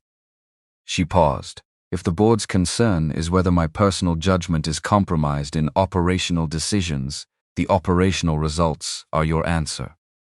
If the concern is something else, I'd like it named directly so we can address it directly. The specific quality of boardroom silence when nobody wants to be the one to name the thing directly. Dorothy Hayes was at the far end of the table. 74 years old. She'd been on the board for 12 years, which predated Monica's ownership, and she had the particular kind of authority that comes from having outlasted multiple versions of every argument in the room. She had not yet spoken. She spoke now. I'd like to ask a procedural question. Her voice was clear and unhurried. Has Miss Reed made any personnel decisions regarding the facility position in question that represent a departure from standard hiring practice? No, Monica said. An offer has not been extended. Dorothy Hayes nodded. Then we are discussing a hypothetical conflict rather than an actual one. That is correct. Then I suggest, Dorothy Hayes said in the tone of someone who has ended more meetings than everyone else in the room combined, that we table this discussion until there is an actual decision to evaluate. And in the meantime, we acknowledge that the operational results in front of us represent the strongest quarter we have had since Miss Reed took over this property. She looked down the table at Gerald Owens without hostility, just accuracy. If the board has concerns about specific hiring decisions in the future, we have a process for that review. We don't need an extraordinary session to express a concern about a decision that hasn't been made. Gerald Owens looked at page 4 again, looked at the satisfaction scores. Agreed, he said, which was not an apology, was not a reversal, was the specific capitulation of someone who had looked at the evidence and found it uncooperative. They moved to the agenda items that had actually been on the original quarterly schedule. Afterward, Monica stood in the 4th floor corridor, waiting for the elevator, her files under her arm, running an internal assessment of what the next 3 months needed to look like to make sure that quarterly was not repeated. Dorothy Hayes appeared beside her. The elevator button was already lit. Dorothy Hayes had clearly pressed it 30 seconds ago, with the precision of someone who had timed her exit from the meeting to this corridor exactly. "Your father used to do that," Dorothy Hayes said. "The pre-meeting file drop. He'd have the numbers ready before you'd finished making your argument." Monica turned to look at her. Harold Reed. Dorothy Hayes' voice had a different quality when she said the name. "I met him when this property was a motel with 12 rooms and a parking lot full of cars that didn't belong to guests." She smiled small. "He came to my office. I ran a small community investment fund. This was 31 years ago, and he sat down and he said, 'Miss Hayes, I have a piece of land and a vision, and what I need is someone who can see both at the same time. Most people can only see one.'" She paused. "I wrote him the first check, $22,000. He paid it back in full, with interest, in 4 years. The elevator arrived. Neither of them moved toward it immediately." "Did you know him well?" Monica asked. "Well enough to recognize what he built." Dorothy Hayes looked at her steadily, and well enough to recognize it again. A pause. "The man who fixed the kitchen. I read the citation report. I read the repair documentation. I read the TechServe supervisor notes." She paused again. The phrase he used identified systemic issues rather than surface symptoms. Harold used to say something like that. He said most people treat the smoke and wonder why they're still cold. The elevator doors had closed again. Monica looked at this woman. She had understood as a board member, as a vote, as a name in the quarterly attendance record, and understood that she had been insufficient in that understanding. "Why didn't you tell me you knew him?" Monica asked. "You didn't ask." Dorothy Hayes pressed the elevator button again. "And you were 19 and in a hurry and had a lot to prove." "That's not a criticism, that's a description." She paused. "I'm asking now because I want to know if you're past the hurry." Monica thought about it, really considered the question rather than responding to its surface. "I'm getting there," she said. Dorothy Hayes nodded, as if this were the correct answer. As if getting there were, in fact, the destination rather than something on the way to one. Week 11, Thursday evening, Darnell certification class. Zoe had decided this particular Thursday that Monica needed to understand the correct way to evaluate a carburetor based on visual inspection alone, which was apparently something Darnell had been teaching her for 3 weeks, and which she felt was a skill Monica's. Monica was dangerously under-equipped, for given that Monica owned a hotel with multiple generators and backup systems that contained, Zoe was confident, at least 4 carburetors. They were in Monica's office. Zoe was in the large leather chair that faced the desk, her standard position, feet dangling 3 inches above the ground, which she had mentioned exactly once, and then clearly decided was beneath her dignity to mention again. Monica was at her desk, working through the summary she needed to have ready for the board's next regular session, and simultaneously trying to learn what a throttle plate was. "So when the air comes through here," Zoe pointed to a diagram she'd drawn from memory in the margin of her homework notebook. It was detailed, more detailed than Monica had expected, the level of detail that appears when someone has been paying very close attention for an extended period of time. "It mixes with the fuel here, and the ratio is what makes the engine run right. Too much air, it runs lean. Too little, it runs rich. What does lean feel like?" Zoe considered this with the gravity of a scientist being asked a methodology question. "Daddy says lean sounds hungry, like the engine is working hard, but not getting enough. Rich sounds sluggish, like it ate too much and doesn't want to move." Monica looked at the diagram. Something in it, the careful detail of it, the hours of attention that had produced this 8-year-old who could explain fuel-air ratios through sensory metaphor, made something shift in her chest. Not dramatically, just. Definitively, she had been building towards something for 11 weeks. She knew the shape of it now. "Zoe." She set her pen down. "Can I ask you something?" Zoe looked up, the gray eyes that were Darnell's eyes, in miniature, which was a thing Monica had stopped thinking about consciously because she thought about it constantly, and sometimes it was better to let things exist without examining them. "Sure. How do you feel about me spending time with you and your dad?" Zoe appeared to consider this question with appropriate seriousness. She was the kind of child who did not treat questions she was genuinely interested in as casual. She chewed on the end of her pencil, which was a habit Monica had decided not to address, because it seemed like it was doing important thinking work. "I think it's good," Zoe said finally. "You make him different." "Different how?" Zoe searched for the word. She had a rich internal vocabulary for mechanical things, and sometimes struggled with emotional ones, which was also Darnell's exact quality, and which Monica found both familiar and precise. "He's always." Zoe's pencil moved. "He's always okay. He's always handling things. Like he's got it, whatever it is, he's just going to figure it out. And that's good. That's real." She paused. "But sometimes I see him look at you when you don't know he's looking." Another pause. She found the word. "Rested. He looks rested, like he put something down." Monica sat with that for a moment. Rested. Like he put something down. 8 years old, and she'd named it with more precision than Monica could have managed. "I'm glad," Monica said, and meant it completely. Zoe nodded, satisfied, and returned to the carburetor diagram. "Also," she added without looking up, "you're better at fractions than you think. You just second-guess yourself in the middle." Monica looked at this child who had her father's gray eyes and her own particular brand of directness that belonged entirely to her, and thought, "I would like to know her for a very long time." Friday was the 12th week. Not that Monica was counting in any dramatic sense. She had simply been aware of the number. She had simply been aware of the number, the way you're aware of a date that has meaning without needing to make a production of the awareness. She had a morning full of calls. A Nashville contractor issue that resolved itself faster than expected. A guest complaint about fourth-floor noise levels that Raymond handled before Monica needed to do more than approve his solution. The ordinary machinery of the hotel doing what it did, which was run correctly most of the time and produce manageable problems the rest of the time. At 11:15, she walked down to the facility maintenance office. Darnell was at the workbench reviewing the weekly systems check log. He looked up when she came in, not surprised.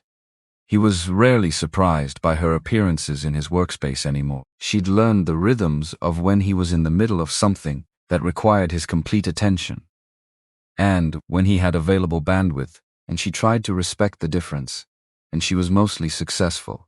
She sat in the folding chair. He sat on the stool across from her and waited. 12 weeks, she said. A pause. "I know, I'd like to make the offer formally. Director of Facilities Engineering, full-scope maintenance operations, capital improvement planning, contractor oversight, vendor management. It's a role that's been filled in pieces across 3 different positions, and it shouldn't be." She paused. "You have the certifications, you have the operational record, you have the systemic thinking to do what this property actually needs." Another pause, smaller, "and I want it to be clean, because you asked for that. So that's what this is." Darnell looked at her for a moment. "Is that all it is?" he asked. "The offer is clean." She met his eyes. "What I feel is separate. It's real, and it's been real for 12 weeks of very ordinary Tuesdays and Thursdays and Saturday mornings, and I am not going to pretend otherwise. But they are separate things. You asked me to let you evaluate them that way, and I have." He was quiet. The specific quality of his quiet that she'd learned meant he was processing something he'd already known was coming, but had still needed to arrive in its actual form before he could respond to it. "Yes to the offer," he said. "I need to think about the other thing." "Okay." "Not because I don't know." He paused. "Because I want to say it right." Which was so entirely characteristic of him that she almost smiled. "Take your time," she said, and stood, and went back upstairs. Saturday morning. She arrived at 8:17. Later than usual, she'd had an early call with Charleston that ran over. Darnell's car was in the lot. The light was on in the kitchen. She knocked instead of using the key he'd given her in week 8. Some Saturdays she knocked, and some she didn't. And she wasn't entirely sure what governed the distinction.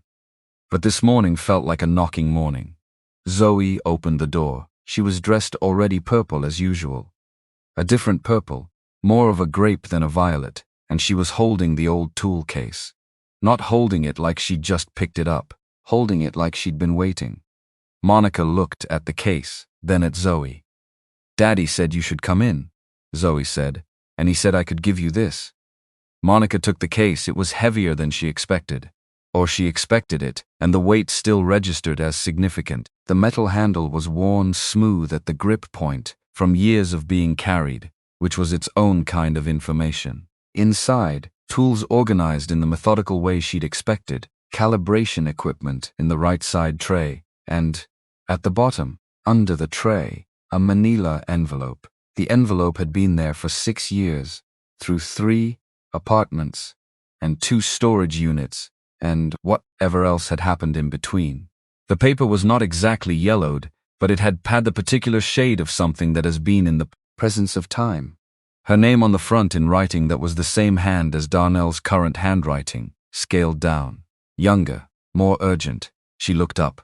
Zoe was watching her, with the expression of someone who understood the weight of what she'd just handed over, which was a significant amount of understanding for 8 years old. But Zoe was not an average quantity of 8 years old. "Daddy's in the kitchen," Zoe said.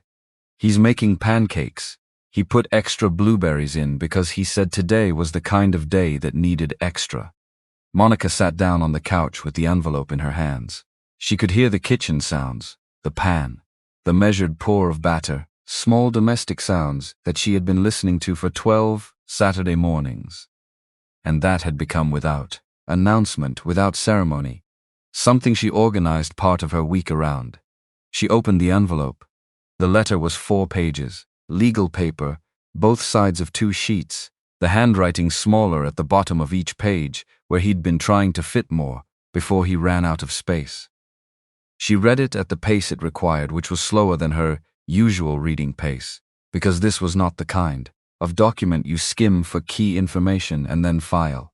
She didn't read it out loud. She didn't read it here, in this context, for anyone but herself. What she can tell you is that it was a letter from a 23-year-old who was scared and working too hard and in love in the particular total way that you are in love when you have not yet learned the various defenses that loss teaches, who believed with everything he had that the thing between them was worth the effort of 14 letters into silence, who said, in the second to last paragraph, something that she had to put the letter down after reading. He'd written, "I don't know if love is supposed to feel like this, like the one thing you're most certain of, in a life where you're not certain of much, but it does. And I've decided to trust that. Even if you never read this, even if this is just something I said to myself in the dark, it still matters that I said it. Because the things we're most honest about, even when no one is listening, that's who we actually are." She read the last paragraph. He'd written, "I'm not going to keep writing after this. Not because I've stopped, but because I think some things have to be let go of, even if you haven't stopped feeling them. So I'm going to let go of the hoping you'll respond. But I'm keeping this, because this one was the truest one, and true things deserve to be kept, even when they don't go anywhere." She folded the letter along its original creases, put it back in the envelope. She sat with it for a minute, let it be what it was, heavy and clarifying and achingly specific. Then she got up and went into the kitchen. Darnell was at the stove. He turned when she came in, looked at her face, looked at the envelope. "You read it," he said. "Yes." He turned off the burner, turned to face her fully. The kitchen was warm from the pancakes and the morning sun coming through the window over the sink, and neither of them said anything for a moment. "I want to say something," Monica said, "and I want to say it the right way, so I'm going to go slowly." She paused. "I spent 8 years believing the wrong thing about you, about what happened, about what it meant, and I built a significant amount of who I am around that belief, not entirely, but partly. I used the wrong version of you as a kind of reference point, proof that I needed to be sufficient entirely on my own."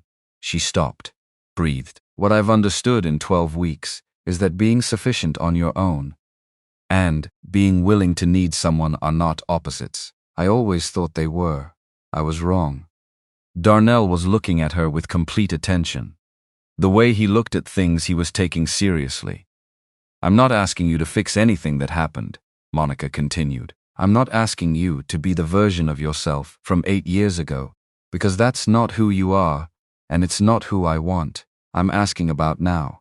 About Saturday mornings and Tuesday evenings, and a kid who explained fuel-air ratios to me for 40 minutes and then told me I'm better at fractions than I think. She paused. I'm asking if you want to build something. Not dramatic, not fast, just real. The kind that holds up. The kitchen was very quiet. Then Darnell moved across the space between them and held her the way. He'd been restraining himself from holding her for 11 weeks and 3 days. And she held him back, with the specific relief of someone putting down something heavy they hadn't realized they were still carrying. They stood like that for a while, the kind of while that doesn't get timed. From the other room, with the theatrical timing that only children and the universe could produce, simultaneously, are the pancakes done? Because I've been very patient, and I feel like the blueberries should be ready by now. Darnell pulled back enough to look at Monica's face. She could feel that she was not exactly crying, but in the immediate vicinity of crying, in that narrow territory where you decide in real time which way it goes. She decided it went toward laughing instead. Darnell called back toward the living room. 2 minutes, Zoe B. Set the table. I already set the table, Zoe said, with the full weight of someone who has been operating on faith for the last 20 minutes and feels this should be acknowledged. I set it before you even started the batter. Then get the syrup. I got the syrup when I set the table. A pause. Also, the butter. Both kinds. He looked at Monica. She set the table before I started the batter. I heard. She gets that from. He stopped, looked at Monica. The look had something in it she hadn't seen before, or hadn't seen directed at her in 8 years. Open, unguarded in the specific way that only happens when someone has decided that the guard is no longer the point. She gets it from wanting things to be ready, he said, before they're needed. Which was, Monica understood, not entirely about Zoe. The pancakes were exceptional. Extra blueberries turned out to be the correct call. Zoe ate 3 full ones, and then announced she was done, and immediately began explaining to Monica the correct way to evaluate whether a motorcycle tire needed replacement based on the wear pattern, which apparently segued naturally from Monica segued naturally from breakfast. Monica asked the explanation going, because Zoe explaining things she knew well was one of the better sounds in her recent experience. After breakfast, after the dishes, they went downstairs. The back lot of the Harman Grand was partially enclosed, tucked against the north side of the building where a covered overhang from the original structure created shade in the morning. Darnell had arranged with the hotel to keep the motorcycle there 2 months ago. A decision that had been entirely practical, he'd said. Better security, better covered storage for restoration work, and Monica had approved the arrangement through Raymond without making any of the observations she could have made about what it meant that her father's motorcycle was now living on the property her father had built. Some things you let settle without examining them. The bike was under a cover. Darnell pulled the cover off in one motion, and the morning light hit the chrome the way morning light had been hitting chrome since someone first figured out what chrome was for. Zoe went immediately to the far side, where she had her own small wooden step stool placed there in week 7, when she'd explained that she needed consistent access to the left side panel, because she was learning to the engine temperature by the color of the exhaust residue near the header, and stood on it with the proprietary confidence of someone on familiar territory. Monica stood on the other side of the motorcycle and looked at it properly for the first time. She'd seen it through a window and in a parking lot at night. This was different. This was close. This was being allowed to look at the thing directly, in full light, without the mediation of glass or distance or the 10,000 feelings that had been in the way every other time. The blue was exactly what she remembered, not from a photograph. From standing in a parking garage at 16, holding a helmet her father had handed her, and thinking the color looked like the ocean right before a storm. She put her hand on the tank. The metal was slightly warm from the morning sun. She traced the chrome seam, and then she found it just where Darnell had said, just inside the tank at the filler neck, worn smooth from 30 years but still readable. H.R. Harold Reed, who had loved this bike with a specificity that bordered on unreasonable, who had taken it apart and put it back together in the parking garage of a motel with 12 rooms and dreamed about what he was going to build, who had died before he got to see most of what he'd dreamed. Monica took her hand off the tank, looked at Darnell across the seat. "My father took this apart once," she said. "In the original parking garage. I was about Zoe's age. He was in there all weekend. He wouldn't tell me what he was doing.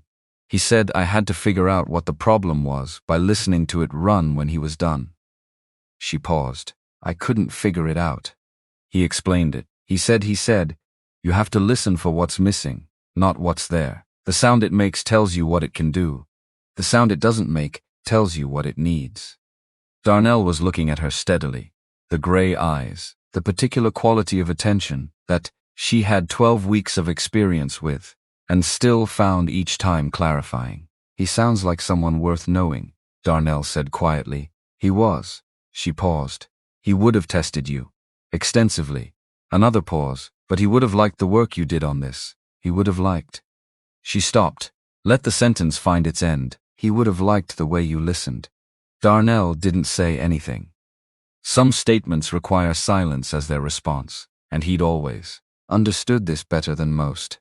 Zoe, from her stool, had been observing this exchange with the careful quietness of a child who knows when something important is happening and has made the sophisticated decision not to interrupt it. Now, into the silence, she said, "Can we take it out today?" Darnell looked at his daughter over the seat. "You asking because you want to ride, or because you think we should?"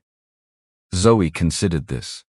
The distinction between want and should was apparently something they'd discussed before, because she took it seriously rather than treating it as a trick question. "Both," she decided. "I want to. And I think it's been inside for a while. Things run better when they're used," which was true about motorcycles, which was also true about several other things. Darnell looked at Monica. Monica looked at the bike, at her father's initials inside the tank, at the chrome that someone had spent 3 years of weekends making right again. "I'll ride in the back," she said. "You drive. You don't have a helmet." "There's a spare in the supply room. 3rd shelf. Gray." She paused. "I checked once. Weeks ago." He looked at her for a moment with the expression that wasn't quite a smile but that she'd learned was adjacent to one. The expression that meant you planned for this before you knew you were planning for it, because some things don't let you throw them out. 3 blocks, he said. "Zoe rides in the cart." "I love the cart," Zoe said immediately. She did love the cart, a sidecar attachment that Darnell had fabricated over the summer from a kit and that Zoe had decorated with 3 stickers and a hand-painted lightning bolt. It had been tested and certified as structurally sound. By the most critical engineering standard available, Zoe had approved it. Monica went to get the helmet. Darnell got Zoe situated. The motorcycle started on the first try, which was the result of 3 years of labor, and was therefore not surprising and was still, for just a moment, quietly magnificent. Monica swung up behind him. The seat was narrow enough that there was no ambiguity about the proximity. She put her hands at his sides, which was where you put your hands, and felt the engine running under her through the frame. Zoe was already narrating from the cart, something about the harbor, and whether they'd see pelicans, and a detailed plan for what she would do if they saw pelicans, which primarily involved pointing and making note of their wingspan. The motorcycle rolled out of the lot and onto the street. The October morning was clear, the air off the water, the specific quality of light that Myrtle Beach gets in autumn when the tourist season has receded, and what's left is the actual place, the cypress trees, and the smell of the marsh and the particular blue of the sky when it doesn't have anything to prove. 3 blocks. Down toward the water. Monica held on and let the engine do what engines do when they've been properly cared for, which is run like they have no intention of stopping. The harbor was 20 minutes, not 3 blocks, but nobody mentioned this. They parked on the boardwalk lot. The 3 of them walked out on the wooden planks over the water. Zoe found a pelican immediately, which she regarded as a personal triumph and spent 4 minutes providing documentation of its wingspan to no one in particular. Monica stood at the rail and looked at the harbor. Darnell stood beside her. The motorcycle was visible in the lot behind them, parked in the sun, and behind the motorcycle, on the horizon, the Atlantic. She thought about Gerald Owens looking at page 4. About Dorothy Hayes and the first check and a $22,000 bet on a man who said, "I have a vision, and what I need is someone who can see both at the same time." About a 4-word comment from a deleted account, about the specific texture of the holding on she'd done for 12 weeks, not white-knuckled. Careful. The way you hold something you believe in. "I want to say something," Darnell said, which was what he'd said to her in the maintenance office the day before. She turned to look at him. "I've been thinking about how to say it right, and I think maybe there isn't a right way, and I should just say it." "Okay." "The things worth having," he said, "are the things you keep choosing." "Not once. Every day." He paused. "I chose this job. I chose this city. I chose to keep that letter instead of throwing it out. I chose to take the TechServe contract at a hotel I knew you ran." He looked at her directly. "I want to keep choosing. I want to choose this. I want to choose you, and whatever this becomes, in whatever order it becomes it." A pause. "And I want Zoe to see that people can choose each other carefully and honestly, and with their eyes open, because she's going to need to know that's possible before she's old enough to do it herself." Monica looked at him, at the gray eyes and the 11 weeks and the 12 Saturdays and the Tuesday evenings and the spaghetti dinner, at a small table with mismatched plates that had been, she now understood, the beginning of everything she actually wanted. "Yes," she said, "to all of it. Yes." Zoe appeared between them at the rail with the precision of a child who has been listening and has timed her arrival exactly right. She put one hand in Darnell's hand and looked up at Monica with the expression she wore when she was about to say something she had decided needed to be said. "I'm glad we kept the letter," Zoe said. "And the motorcycle. Daddy always says the things worth fixing are the ones worth keeping." She paused, looked out at the harbor. "I think that's true for people too. Not that people are broken, but that they need," she searched, "attention, the right kind. Over time." The Pelicans landed on a piling 12 feet away, and Zoe immediately abandoned the philosophical territory to document its wingspan. Monica and Darnell stood at the rail, the harbor, the October sky, the motorcycle in the lot behind them, the Atlantic in front. She thought about what it meant to build things that held. Her father had known 3 generations of labor and vision and the specific willingness to stay when everything was hard and nothing was guaranteed. She'd thought she knew what that meant for years. She'd been building, certainly. She'd been building the right things in the wrong proportion, more empire than life, more proof than presence. What was different now was not the building. She was still going to build. She was constitutionally unable not to. What was different was that she was going to build it alongside something real, something that asked nothing of her except honesty and time, and the particular willingness to choose it, not once but every ordinary day that followed. Which was more than an empire, which was harder, which was, she was only now old enough to fully understand the actual thing. Zoe was naming the pelican. She had named the previous pelican Gerald, after a bird documentary she'd watched with Darnell 3 weeks ago, and this one she was evaluating for a suitable name with the gravity of someone who took naming seriously. "Theodore," she announced finally, "because he looks like he's thinking about something important." Darnell looked at Monica over Zoe's head, the not-quite smile, the gray eyes, the man who kept true things even when they had nowhere to go. She smiled back, fully, the kind she didn't produce on request. Theodore the Pelican considered the harbor from his piling with the specific dignity of something that had been doing exactly this for a very long time and intended to continue. The October morning held them all, and that was enough. And it was also, in every way that mattered, the beginning.